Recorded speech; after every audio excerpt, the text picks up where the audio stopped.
Sa kaugnay na balita, sa ilalim ng Senate Bill No. 2268 na inihain sa Senado, layo nito na protektahan ng mga atleta sa bansa, kaugnay ang naging trahedyang sinapit ng dalawang Ateneo student-athlete sa Dipakulaw, Aurora noong June 8. Bagamat may batas na umiiral sa kapakanan ng mga estudyanteng manlalaro, ayon kay Senator Kiko Pangilinan, hindi ito sapat pagdating sa safety standards at emergency preparedness.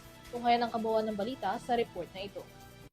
Kaugnay ng naging trahedya ng pagkasawi ng dalawang miyembro ng Ateneo Blue Eagles men's basketball team, isinusulong ngayon ni Senator Kiko Pangilinan sa Senado ang isang panukalang batas na magtataguyod ng mas malakas at mas maigting na proteksyon para sa mga estudyanteng atleta. Nitong Lunes, inihain ni Pangilinan ang Senate Bill No. 2268 o ang Student Athlete Safety, Welfare and Protection Act na magsisiguro ng sapat na proteksyon para sa student athletes ng high-risk sports.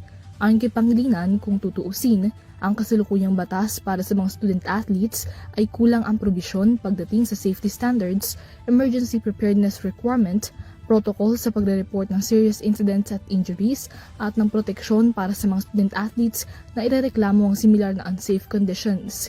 Bilang dating varsity athlete, iniugnay ni Pangilinan ang naging trahedya sa matagal na anyang issue pagdating sa athlete safety, duty of care, prevention at institutional accountability.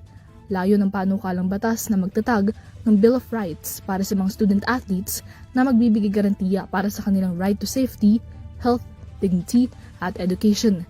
Sa ilalim nito, gagawing mandato ang pagkakaroon ng ligtas na training environments, medical care, mental health support, proteksyon mula sa hazing, pang-aabuso at retaliation. Gayon din ang karapatang i-report ang mga unsafe conditions, makatanggap ng academic accommodation sakaling magka-injury at iba pa.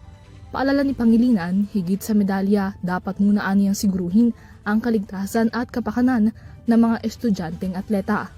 Para sa EuroTV News, Niela Yagin, sumasaludo sa bawat Pilipino.